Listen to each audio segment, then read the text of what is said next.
Antropología, medicina ancestral, medicina occidental, chamanes, curanderos. ¿Qué relación tiene y cómo influye en la salud y el bienestar de todas las personas en este tiempo? Para hablar de este tema en Tu Salud Guía nos acompaña Gregorio Enríquez. Él es antropotanatólogo de la Universidad de Antioquia en Medellín, Colombia. Bienvenido a Tu Salud Guía. Muchas gracias por la invitación, qué rico estar en un espacio tan saludable. Bueno, por favor no se desconecten, que vamos a aprender mucho de él y de todo su saber.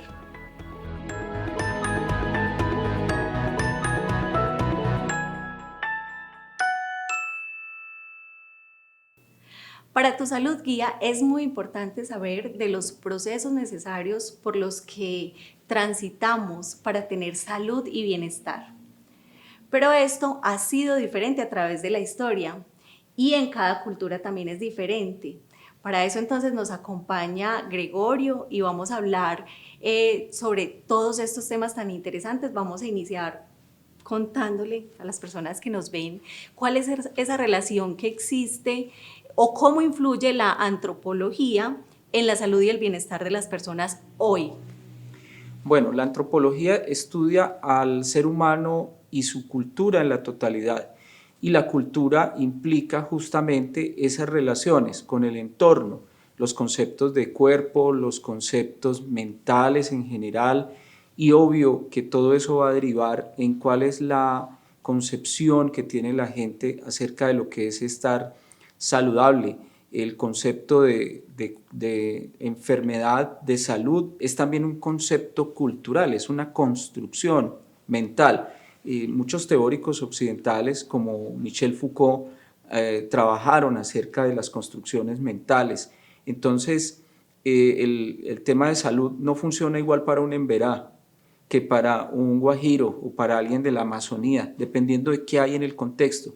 Entonces, lo que para mí puede ser enfermedad, para ellos puede ser una oportunidad en un ascenso dentro de su espiritualidad o en una búsqueda de otra dimensión del ser.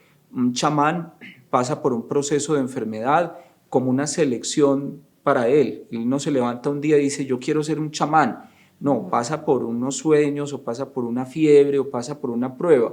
Para nosotros puede ser algo muy crítico, para ellos esa enfermedad puede ser una gran oportunidad. Entonces, no es solo la visión occidental, y para eso la antropología presenta paralelismos que le permiten a la gente entender que en el caso colombiano somos pluriétnicos y multiculturales, y por lo tanto cada pueblo, cada cultura va a tener una concepción de la salud y la enfermedad.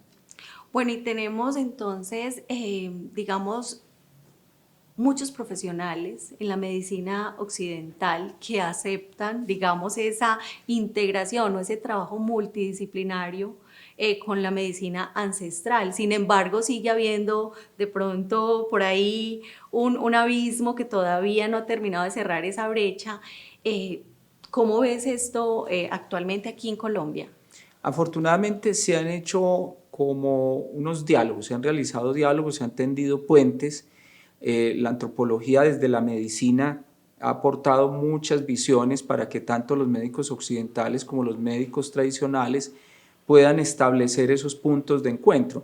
Yo me tendría que remontar por allá a la década de los 40, cuando llega a nuestro territorio un personaje muy importante, Richard Evans Schultes. Y este señor Schultes, él viene desde la Universidad de Harvard y se mete por allá al Inti Paraná y el Alto Apaporis buscando las fuentes para la producción del caucho, para tener un caucho natural, etcétera, pero también va con la búsqueda del curare, y el curare es un elemento utilizado por las comunidades indígenas para cazar. Ese curare había sido utilizado con éxito en la medicina en Estados Unidos como un sustituto para la anestesia. Entonces lo que hace Schultes es encontrar tres fuentes cuando se creía que había una, y en la búsqueda del curare, que fue importante para el desarrollo de la anestesia moderna, en la búsqueda de ese curare se encuentra 300 especies importantísimas para los aportes farmacológicos que venían de la Universidad de la Selva. Cuando encontrar una ya era noticia. Entonces ahí es donde vemos, y él inaugura una línea que se llama la etnobotánica, cómo estas comunidades tienen un conocimiento de plantas, de raíces, de extractos que pueden servir para tu epidermis, que pueden servir para los dolores de cabeza, para las mujeres menstruantes, etc.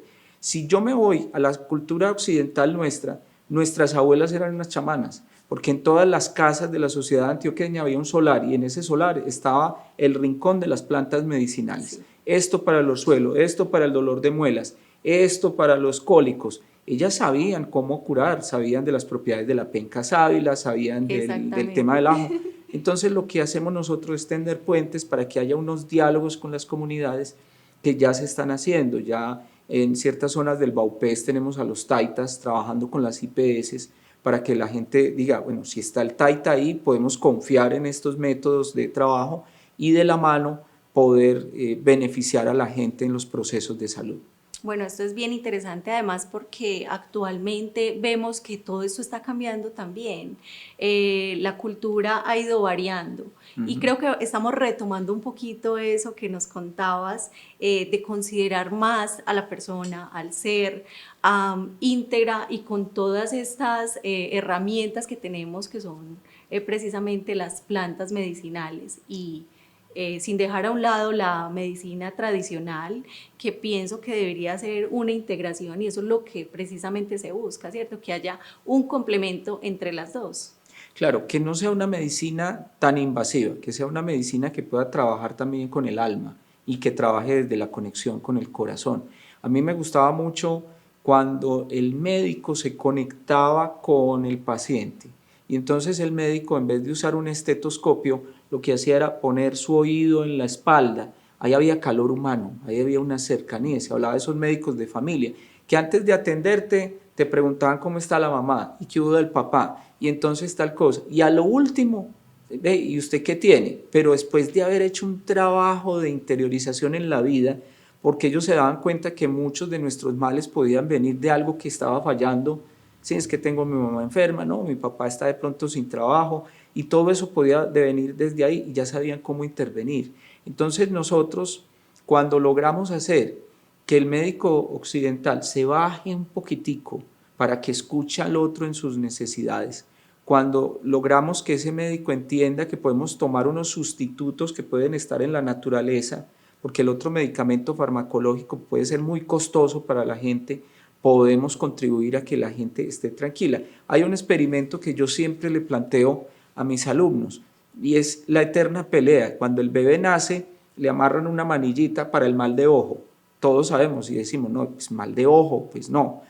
Pero la mamá no va a quedar tranquila si ese bebé no tiene esa manillita. Yo tengo que entrar a negociar. Y les digo, déjele la manillita, pero que se la ponga en el pie, por el obvio riesgo de que el bebé se va a comer eso y se puede ahogar. Pero se la pongo en el pie y la mamá va a estar tranquila, porque yo te aseguro, si la mamá está todo el tiempo, se me va a enfermar, me le van a hacer mal de ojo, alguna cosita le va a salir al bebé y le va a echar la culpa al tema de salud. Entonces, seamos flexibles frente a eso, dialoguemos con el otro, es posible.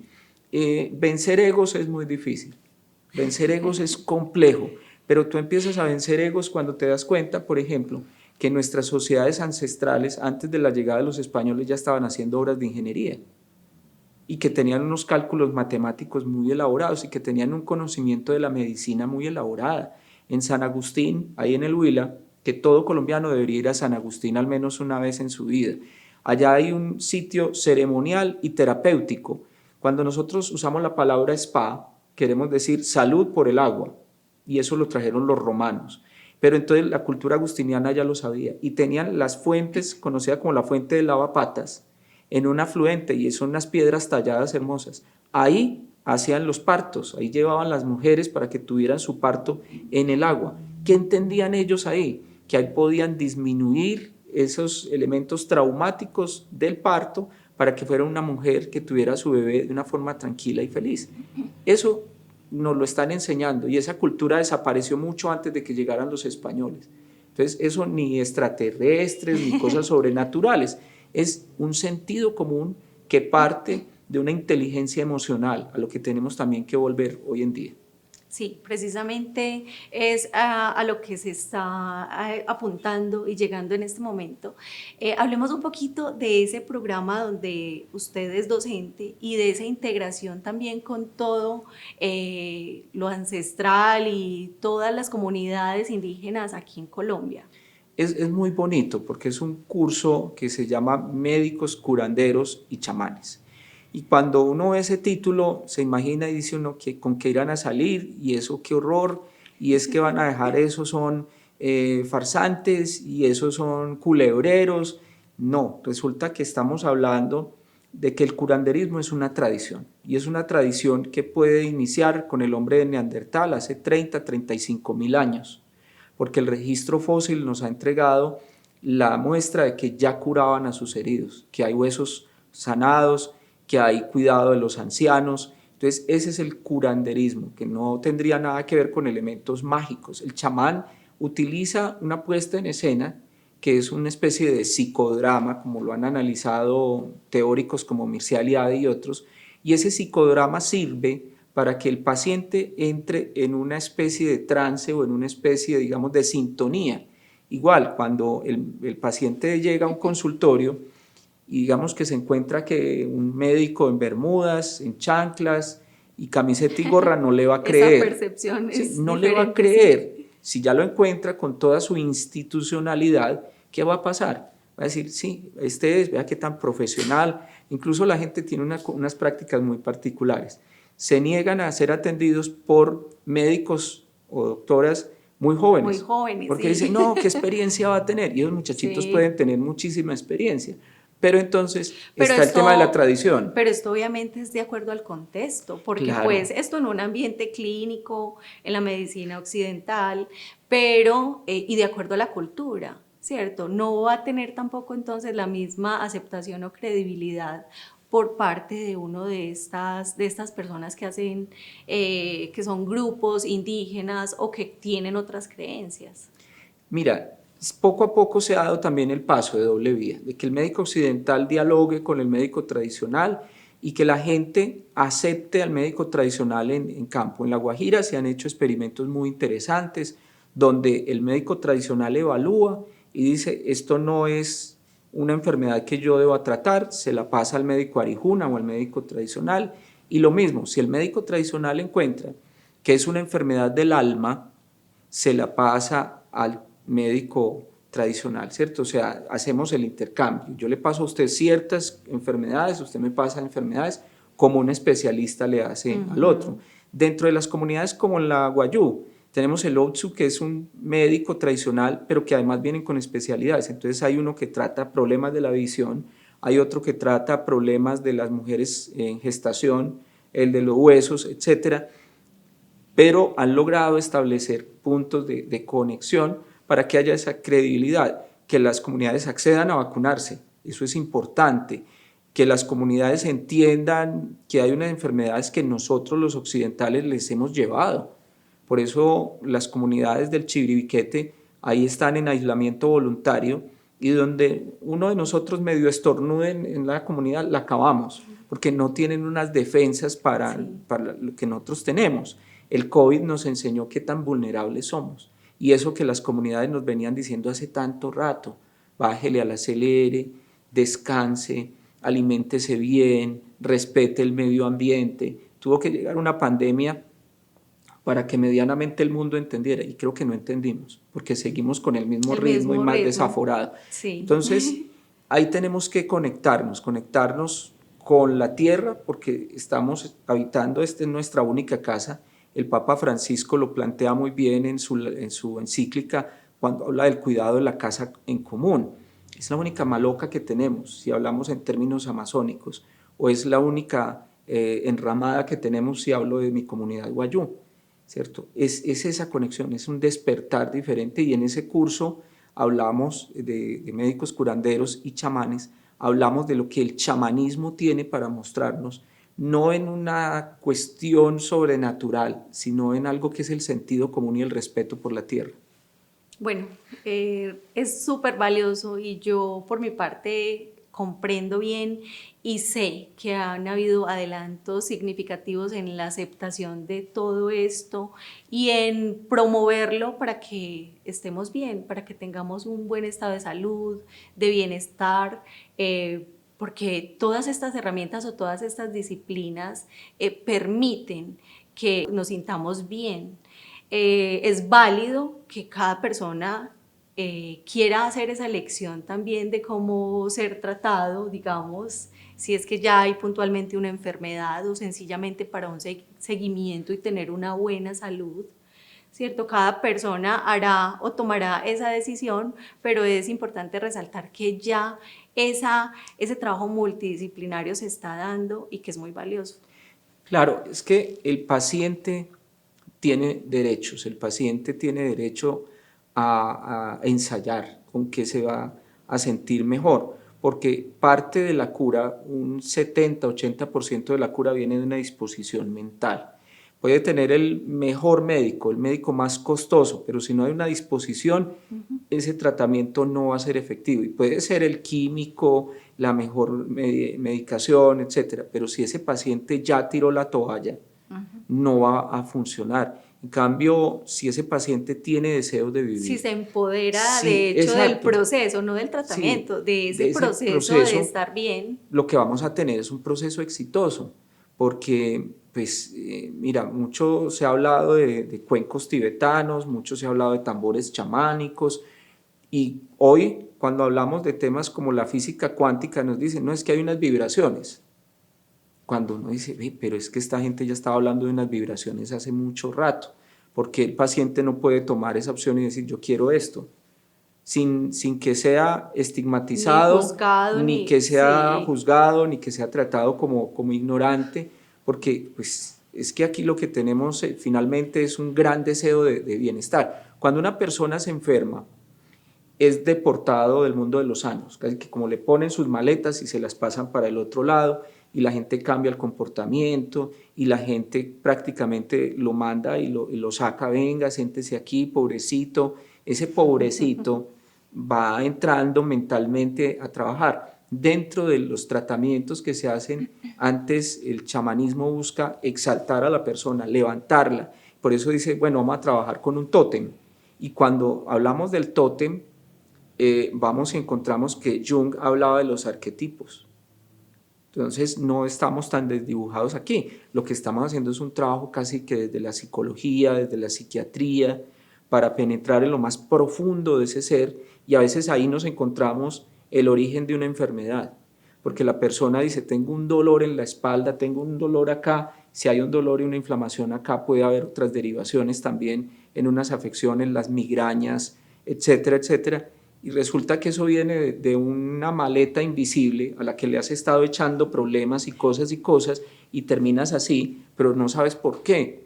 Y te tratan y te dicen, bueno, no tiene nada lumbar, no tiene nada acá, no tiene nada, ¿de dónde vendrá eso? Realmente tiene que ver con toda esa historia familiar, ¿cierto? Claro, todo lo que estás cargando, y que además estamos en una sociedad, esta sociedad occidental, que te pone de frente unos modelos y te dicen, tienes que ser exitoso.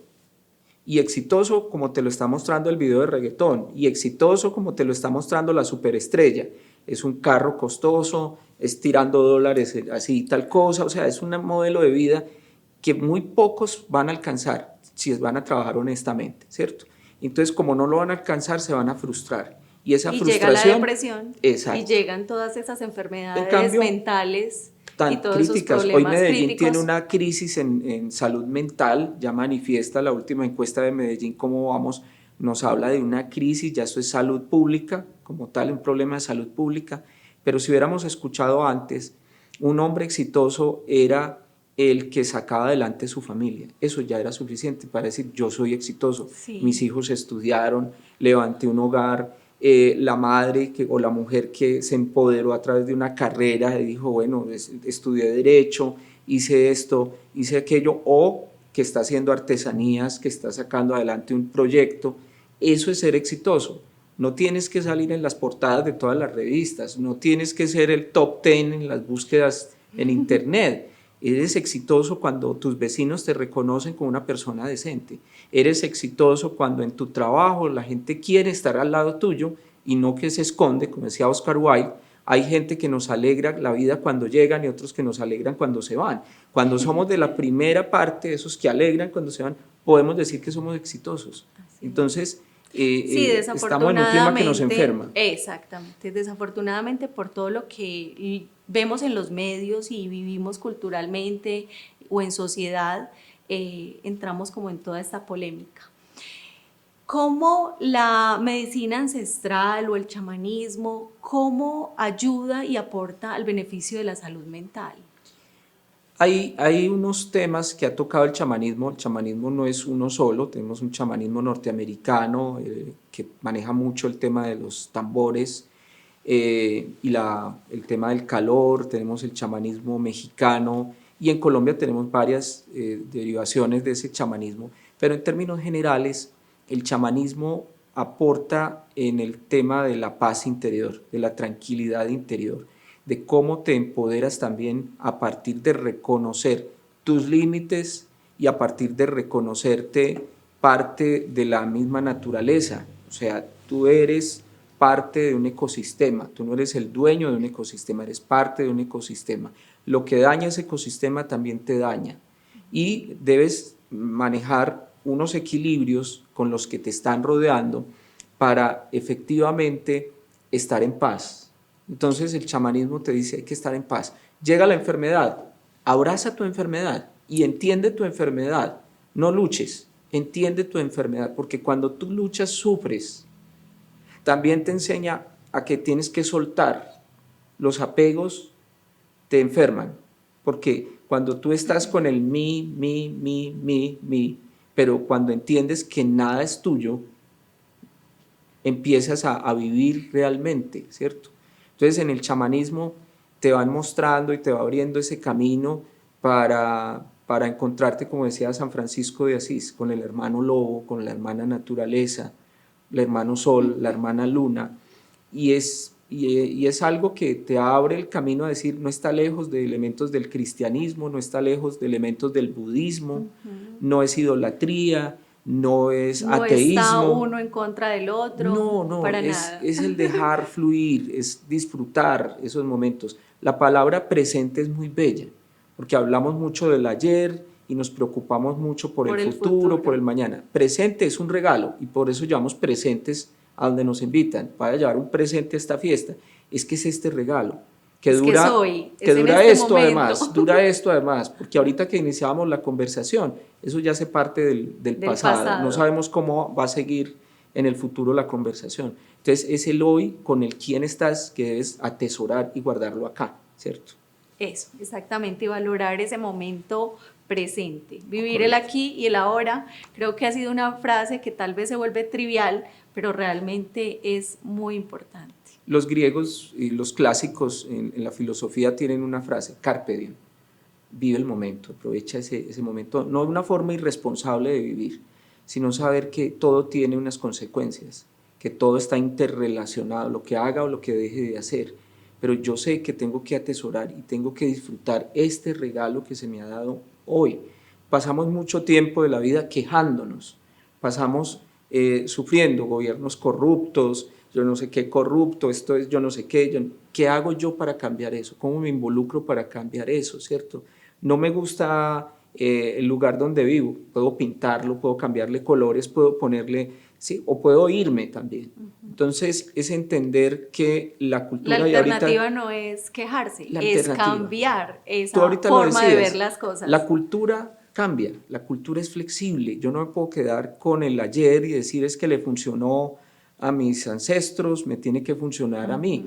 Tú puedes encontrar una nueva forma de hacer las cosas y en el chamanismo te dicen, encuentra tu camino y déjate guiar. Bueno, yo estoy definitivamente muy complacida de escucharte y de comprender todo este tema, considerando toda esa historia y todos esos conceptos y toda esa integración con la antropología que realmente es bien valioso que nos estés contando porque probablemente muchos o muchas personas no lo consideran así.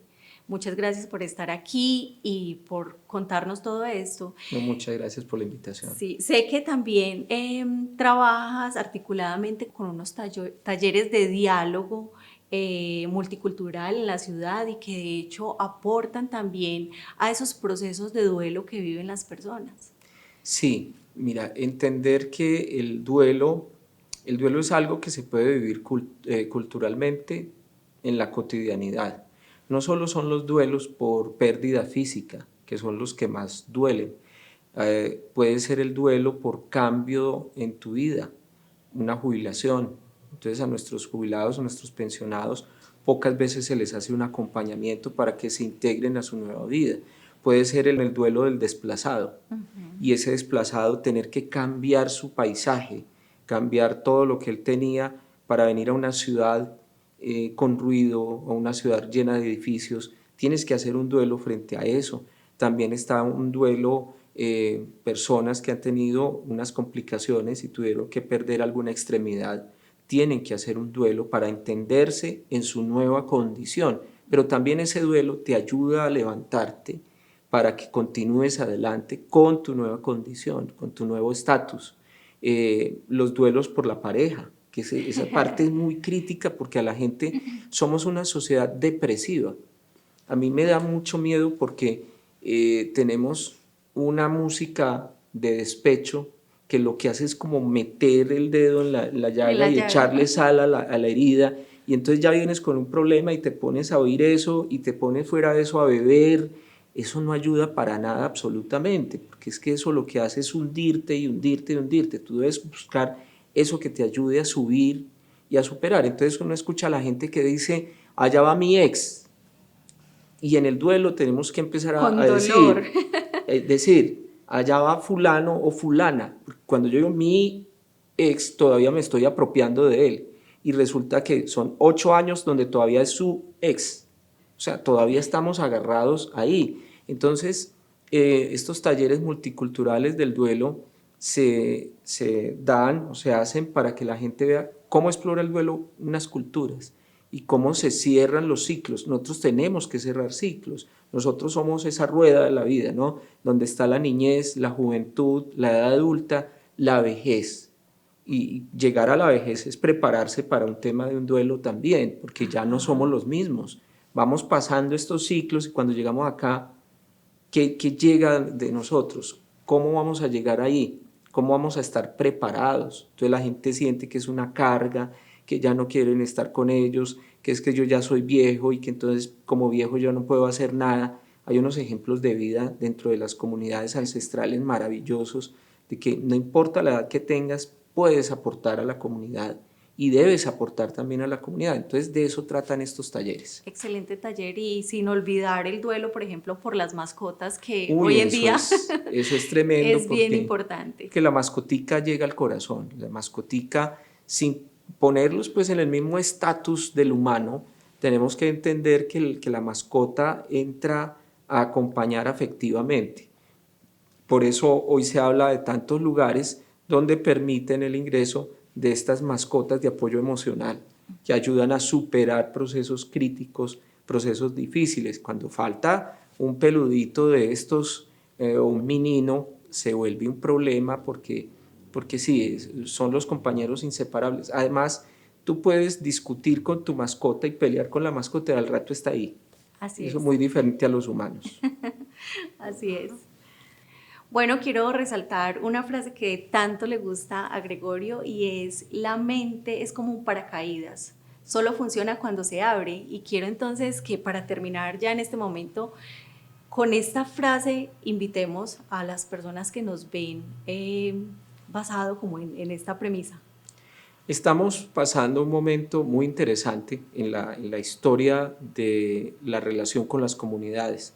De hecho, desde la década de los 50, Estados Unidos entró en una relación a través de la etnobotánica y a través de los trabajos con los chamanes, cuando Wallace hizo un acercamiento a varios curanderos mexicanos. A Colombia apenas está llegando ese reconocimiento porque seguimos siendo una sociedad muy cerrada frente a lo que el otro sabe si no viene de un reconocimiento institucional con un diploma, magíster, etc. Entonces lo pongo en el nivel del arte y artesanía, ¿cierto? Hay que abrir esa mente para poder escuchar al otro. Hay que abrir esa mente en la cotidianidad para escuchar las razones, las recomendaciones, para saber que hay sabios en muchas culturas que nos están rodeando y que mucha de la problemática medioambiental y de salud que tenemos hoy se habría podido evitar o ¿sí? controlar. O controlar si los hubiéramos escuchado antes, si hubiéramos abierto la mente antes. Cuando creíamos que teníamos todo bajo control, vino el COVID y nos demostró hasta dónde teníamos el control de las cosas y nos tuvimos que encerrar.